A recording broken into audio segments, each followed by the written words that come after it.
linked clones in VMware vSphere using HP Store Virtual Storage.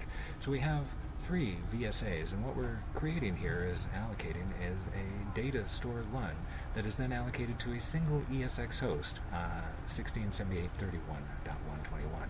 We see the details of this particular volume is 100 gig, and we're going to mount that within that particular ESX host server, which we've defined and allocated to. We'll continue in part 2.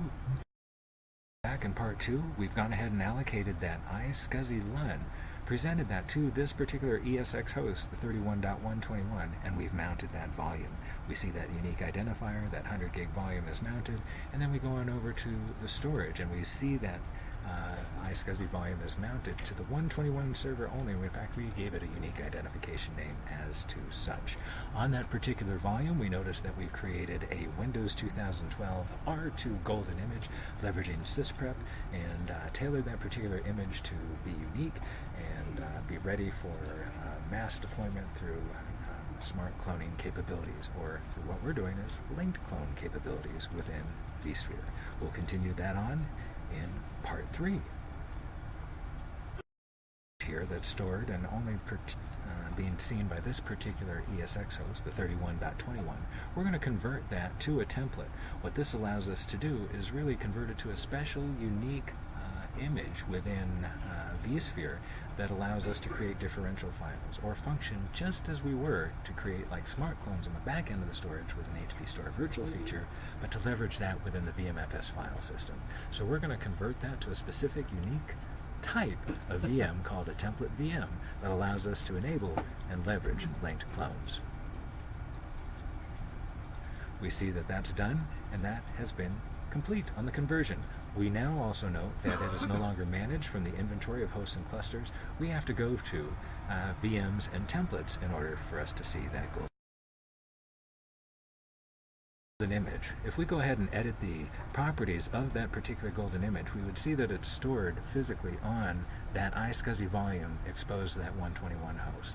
Now what we can do with this is really deploy a virtual machine from this template. And there's a couple means that we could do that. We could either copy that and create another duplicate of the data, or what's very unique within the VMFS file system and features is really called a linked clone.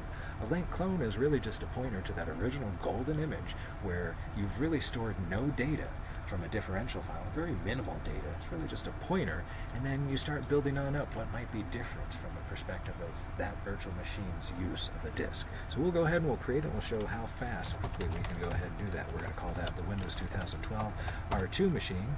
We're using R2 so we can leverage T10 unmap as well, and then we're going to call this the linked clone-01 image. We're going to head and pick the same host server that it was located on, so that way we don't have to need to copy that data. We select that could be the same file as source where it was stored on the iSCSI. We're going to manually pick that. And we're not going to customize the image at this particular time or power it on. We notice that 39%, 92%, and it is completed just that quickly. We'll continue on in part. Okay, so now that we see that it completed that linked clone, let's go ahead and edit the properties of that virtual machine. We edit the properties of that virtual machine and look at the properties of the hard disk. We do see that it is stored on that iSCSI 121 only data store volume, and then it's in its unique linked clone 01 instance directory structure. So let's go take a look and see what that looks like on that particular host. We'll go back to home, we'll hit hosts and clusters, and we'll explore that particular data store, iSCSI 121 only.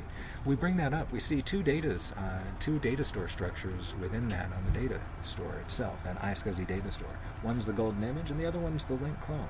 We're going to go ahead and bring up that linked clone volume or directory structure, and within there we see basically a pointer to that 41 or 40 gig volume that is being leveraged by our golden image of Windows 2012 R2. And then we see the minimal delta difference that is beginning just for the metadata pointing to that. And then as we would actually use and make writes in here and we would change that disk, there would be a delta difference, only storing what that small delta difference is required in order to make this particular here really is leveraging within the data store file system, the VMFS file system of that mounted data store. We're leveraging the use of linked clones within VMware and vSphere. We saw that we were able to create multiple VMs with very minimal data, at least from an initial footprint size, from our initial golden image. However, we did need to create really a template for that particular golden image, and we saw that process as well. This is the most efficient use within the VMFS file system of leveraging our data set and leveraging the features that are available to every VMware vSphere administrator.